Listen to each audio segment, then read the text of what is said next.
Hi అండి, అందరికీ నమస్తే. నేను మీ తెలుగు అమ్మాయి లక్ష్మి. అందరూ ఎలా ఉన్నారు ఫ్రెండ్స్? బాగున్నారా? నేనైతే చాలా బాగున్నాను.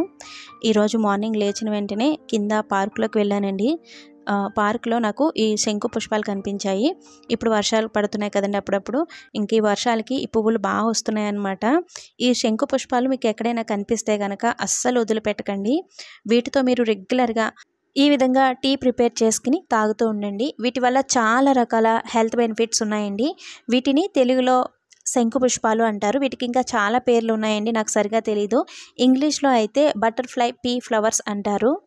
ఈ శంకు పుష్పాలని ఒక 5 నుంచి 6 పువ్వుల వరకు తీసుకుని ఒక గ్లాస్ వాటర్లో వేసి ఈ విధంగా బాగా మరిగిస్తే ఈ పువ్వుల్లో ఉండే కలర్ అంతా కూడా వాటర్లోకి ఈ విధంగా వచ్చేస్తుందండి.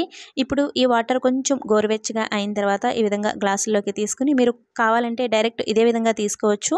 లేదంటే మీరు ఇందులో ఒక హాఫ్ లెమన్, కొంచెం తేనె కూడా మిక్స్ చేసి తీసుకోవచ్చు.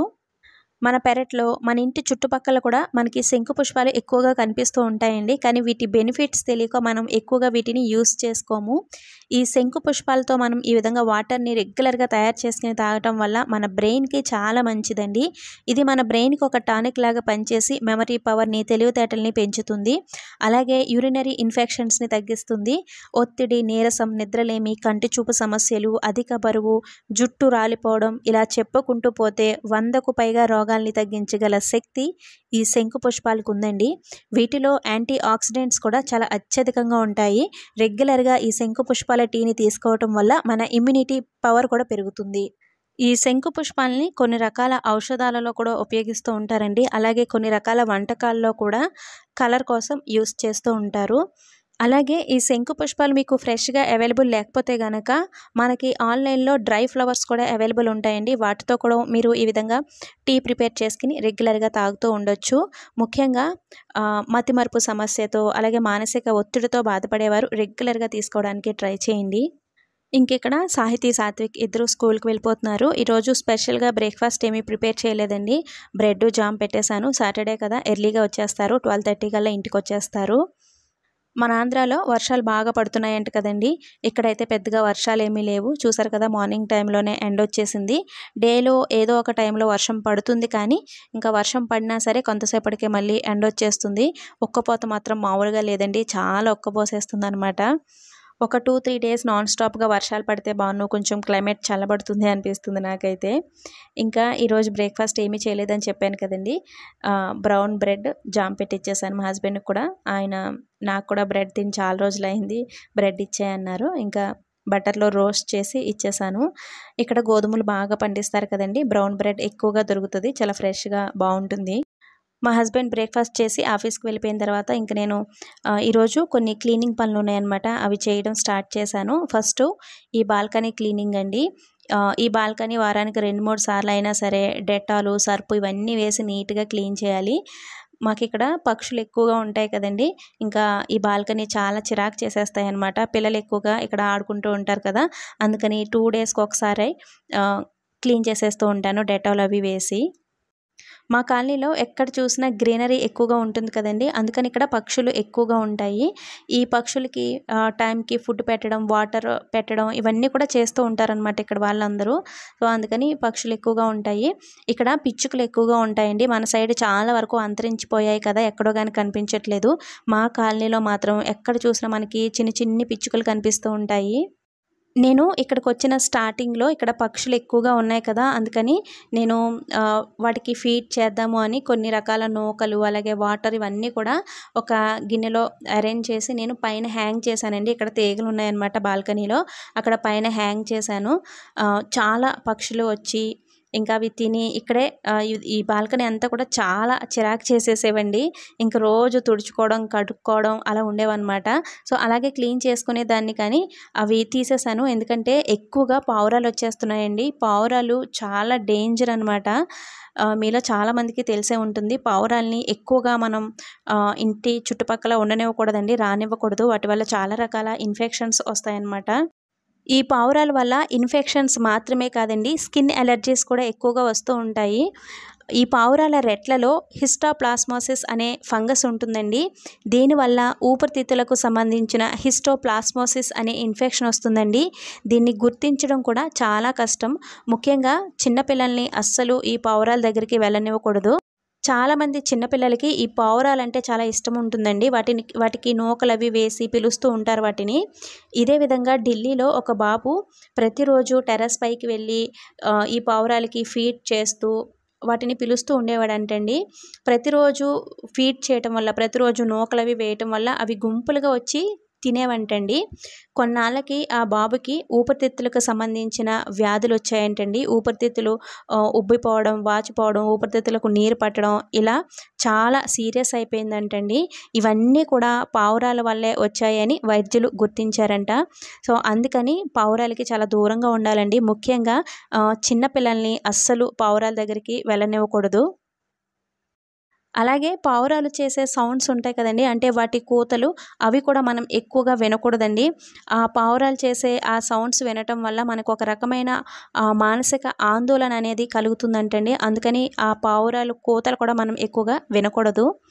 ఇంకా బాల్కనీ క్లీనింగ్ అయితే అయిపోయింది. ఇది కిచెన్ బాల్కనీ అండి, వాషింగ్ ఏరియా అనమాట. ఇది కూడా నేను వారానికి ఒకసారి క్లీన్ చేస్తూ ఉంటాను. సో ఇదైతే ఇప్పుడు క్లీన్ చేయట్లేదు, సండే చేస్తాను క్లీనింగ్ ఇది. ఇంక ఇక్కడ ఫ్రిడ్జ్ అయితే డీప్ క్లీన్ చేసేసానండి. ఫ్రిడ్జ్లో ఉన్న ఐటమ్స్ అన్నీ కూడా తీసేసి ఫ్రిడ్జ్ మొత్తం క్లీన్ చేసేసి మళ్ళీ ఇవి డ్రై అయిపోయిన తర్వాత వీటి ప్లేస్లో వీటిని పెట్టేస్తున్నాను. ఊరి నుంచి వచ్చిన వెంటనే ఫ్రిడ్జ్ క్లీన్ చేసుకోవాలి అని అనుకున్నానండి, అస్సలు కుదరలేదు. ఫ్రిడ్జ్ క్లీనింగ్ అయితే ఇప్పటికైంది. రెగ్యులర్గా అయితే క్లీన్ చేయనండి, మంత్లీ వన్స్ ఆర్ ట్వైస్ మాత్రమే ఫ్రిడ్జ్ డీప్ క్లీన్ చేస్తానన్నమాట. ఎప్పటికప్పుడు ఏమైనా పడినా కూడా వెంటనే తుడిచేసుకుంటాను. డీప్ క్లీన్ అయితే నెలకి 1 లేదా 2 సార్లు మాత్రమే చేస్తాను. నేను స్టార్టింగ్లో ఎక్కువగా షార్ట్ వీడియోస్ పెట్టేదాన్ని. సో అప్పుడు ఒకరిద్దరు ఫ్రిడ్జ్ టూర్ చేయమని అడిగారు. ఫ్రిడ్జ్ టూర్ చేయడానికి ఏమీ ఉండవండి నా ఫ్రిడ్జ్లో పెద్దగా. డ్రై ఫ్రూట్స్, ఇంటి దగ్గర నుంచి తెచ్చుకున్న పచ్చళ్ళు, కారాలు ఇవే ఎక్కువగా పెట్టుకుంటాను. వాటితోనే ఆల్మోస్ట్ నా ఫ్రిడ్జ్ అనేది నిండిపోతుంది. వెజిటేబుల్స్ ఇవన్నీ కూడా ఎప్పటికప్పుడు ఫ్రెష్గా తెచ్చుకుని ఫ్రెష్గా కుక్ చేసేసుకుంటాము. సో ఇదనమాట, పాలు, పెరుగు, పచ్చళ్ళు ఇవే ఎక్కువగా ఉంటాయి ఫ్రిడ్జ్లో. ఇంకా ఈ క్లీనింగ్ పనులు ఇవన్నీ అయిపోయేసరికి 11:00 అయిపోయిందండి. ఇంకా అప్పుడు నేను ఫ్రెష్ అయిపోయి, శనివారం కదా, ఇంకా దేవుని దగ్గర పువ్వులు అవి పెట్టి నమస్కారం చేసుకున్నాను. ఇంకా ప్రతి శనివారం ఈ విధంగా పూజ చేసుకుని గోవిందనామాలు అవి చదువుకుని మార్నింగ్ నుంచి ఈవినింగ్ వరకు ఉపవాసం ఉంటానండి. ఒక్కొక్కసారి పిల్లలతో కుదరదు, కానీ కుదిరినప్పుడు మాత్రం ఉపవాసం ఉండడానికి అయితే ట్రై చేస్తానండి. ఈ ఉపవాసం ఉండటం నాకు ఇప్పటి నుంచి కాదు, పిల్లలు పుట్టక ముందు నుంచి కూడా అలవాటు అనమాట. ఎవ్రీ సాటర్డే మార్నింగ్ నుంచి ఈవినింగ్ వరకు ఉపవాసం ఉంటాను. ఇంకా ఈరోజు లంచ్లోకి పప్పు, మజ్జిగ పులుసు చేశానండి. పప్పు కొంచెం పొడి పొడిగా ఉంటే బాగుంటుంది. అయితే నేను పప్పు గ్యాస్ మీద పెట్టేసి నా పనులు నేను చేసుకుంటున్నాను కదా, కొంచెం ముద్దగా ఉడికిపోయిందనమాట. ఇంకా మా పిల్లలు పప్పు ఎలా ఉన్నా తినేస్తారులేండి. ఇంకా మా సాత్విక్ కోసం అయితే కొంచెం పొటాటో ఫ్రై కూడా ప్రిపేర్ చేశాను. ఎందుకంటే మజ్జిగ పులుసు ఒక్కొక్కసారి వేసుకుంటాడు, వేసుకోడు. అందుకని పొటాటో ఫ్రై కూడా చేశాను కొంచెం. ఇంక ఈరోజు సాటర్డే కదండి, సాహితీ, సాత్విక్ వాళ్ళు ఒక 1 అవర్ ముందే స్కూల్ నుంచి వచ్చేస్తారనమాట. మామూలుగా అయితే వీళ్ళకి 7:30 నుంచి 1:30 వరకు కదా. ఇంకా సాటర్డే రోజున 7:30 నుంచి 12:30 వరకే. 12:30కి వచ్చేస్తారు ఎర్లీగా. ఇంకా వీళ్ళిద్దరూ స్కూల్ నుంచి వచ్చేసారు. ఎవ్రీ సాటర్డే వీళ్ళ చేత కొన్ని యాక్టివిటీస్ అవి చేయిస్తారనమాట. 3 టీముల్లాగా డివైడ్ చేసేస్తారండి. Red team, yellow team, blue team లాగా డివైడ్ చేసేసి డాన్సులు చేయించడం, పాటలు పాడించడం, కొన్ని క్రాఫ్ట్ ఐటమ్స్ చేయించడం, ఎక్సర్సైజులు చేయించడం, ఇట్లా చేస్తారనమాట. సాటర్డే పెద్ద సబ్జెక్ట్స్ ఏమి చెప్పరు. ఇంక వీళ్ళిద్దరూ వచ్చిన తర్వాత ఫస్ట్ వీళ్ళకి స్నానం చేయించేస్తానండి. ఇప్పుడు ఒక్కపోత ఎక్కువగా ఉంది కదా, అందుకని స్కూల్ నుంచి వచ్చిన వెంటనే వాళ్ళకి స్నానం చేయించేసి భోజనం అయితే పెట్టేస్తాను. వాళ్ళకి ఇష్టమైన కూరలు అయితే కనుక కలిపిస్తే వాళ్ళే నీట్గా తినేస్తారండి. నేను తినిపించిన అవసరం లేదు. వీళ్ళు నాన్ వెజ్ రెసిపీస్ కంటే కూడా ఈ విధంగా పప్పు, వెజిటేబుల్స్ ఏమైనా వండితే కనుక చాలా ఇష్టంగా తింటారు.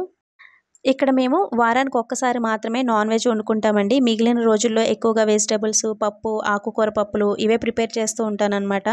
అందుకని నాన్ వెజ్ కంటే కూడా ఎక్కువగా వెజిటేబుల్స్ అలవాటయ్యాయి వీళ్ళకి తినడం. ఇంక ఇక్కడ వాళ్ళని ట్యూషన్కి తీసుకువెళ్తాను. ట్యూషన్కి తీసుకువెళ్ళే దారిలోనే ఇంకా వర్షం స్టార్ట్ అయిపోయిందండి. ఒక చోట అలా కొంతసేపు కూర్చున్న తర్వాత వర్షం తగ్గిన తర్వాత వాళ్ళని ట్యూషన్లో దింపేసి వచ్చేసాను. ఇంకా 6 అయిన తర్వాత వాళ్ళని ట్యూషన్ నుంచి తీసుకొచ్చాను. ఈరోజు వీళ్ళకి స్పెషల్గా స్నాక్స్ కూడా ఏమీ ప్రిపేర్ చేయలేదండి. పాలు, చాకోస్ వేసి ఇచ్చేసాను. మా కాలనీలో ఒకరు స్వీట్ బాక్స్ తెచ్చిచ్చారండి. కాలనీలో ఏమైనా ఫంక్షన్స్ అయినా, ఏమైనా అకేషన్స్ అయినా అందరినీ పిలుస్తారండి. అయితే నేను వెళ్ళడానికి కొంచెం మొహమాట పడతాననమాట. ఎందుకంటే వీళ్ళెవరో నాకు తెలీదు కదా! ఫంక్షన్స్‌కి అవి వెళ్ళాలంటే కొంచెం మొహమాటం. ఒకవేళ ఎవరైనా ఫంక్షన్స్‌కి అవి రాకపోతే గనక ఈ విధంగా వాళ్ళకి స్వీట్ బాక్స్ పంపిస్తూ ఉంటారు. స్వీటు అలాగే అందులో హాట్ కూడా ఉంటుంది. ఇక్కడ ఏ చిన్న ఫెస్టివల్ అయినా సరే అందరూ కలిసి కింద పార్క్‌లో శ్రీరాముడి టెంపుల్ ఉంది కదండీ! అక్కడ సెలబ్రేట్ చేసుకుంటారు. అటువంటి సెలబ్రేషన్స్‌కి వెళ్తాను కానీ ఎవరైనా పెళ్ళిళ్ళు, ఫంక్షన్స్ అని ఇంటికి పిలిస్తే మాత్రం వెళ్ళను. వెళ్ళడానికి మొహమాట పడతాను. బర్త్‌డే ఫంక్షన్స్ అవి ఉంటే గనక సాహితీ, సాత్విక్ వెళ్తారు కానీ నేనైతే వెళ్ళను. వెళ్ళకపోతే గనక మనకి ఈ విధంగా స్వీట్ బాక్సెస్ అవి పంపిస్తూ ఉంటారు. ఇక్కడ స్వీట్స్ చాలా ఫేమస్ అండి. పాలు, నెయ్యి ఎక్కువగా ఉంటాయి కదా! పాలతో తయారు చేసిన కలాకండ్ స్వీట్స్ ఇవన్నీ కూడా ఎక్కువగా దొరుకుతాయి. ఇక్కడ ఏ టెంపుల్స్‌కి వెళ్ళినా సరే మనలాగా కొబ్బరికాయలు, అరటిపళ్ళు ఎవ్వరూ తీసుకువెళ్ళరండి. స్వీట్సే నైవేద్యంగా తీసుకువెళ్తారనమాట. స్వీట్స్ దొరుకుతాయి. చాలా ఫేమస్ కూడా ఇక్కడ. ఇంకిక్కడ సాహితీ, సాత్విక్ ఇద్దరు ట్యూషన్ నుంచి వచ్చిన తర్వాత ఏమైనా తినేసి కిందకి ఆడుకోవడానికి వెళ్ళిపోతారు. ఒక గంట ఆడుకొనొస్తారు. ఇంకిక్కడ నేను మార్నింగ్ నుంచి ఏం తినలేదు కదండీ! ఇంక ఈవినింగ్ టైంలో ఏదో ఒక బ్రేక్‌ఫాస్ట్ ప్రిపేర్ చేసుకొని తింటాను. ఎక్కువగా ఉప్మా తయారు చేసుకుంటానండి. వరినూక ఉప్మా కానీ, లేదంటే గోధుమ రవ్వ ఉప్మా కానీ ప్రిపేర్ చేసుకుంటాను. ఇంకిక్కడ నేను గోధుమ రవ్వ ఉప్మా తయారు చేసుకుంటున్నాను. వెజిటబుల్స్ అవి ఎక్కువగా వేసుకొని.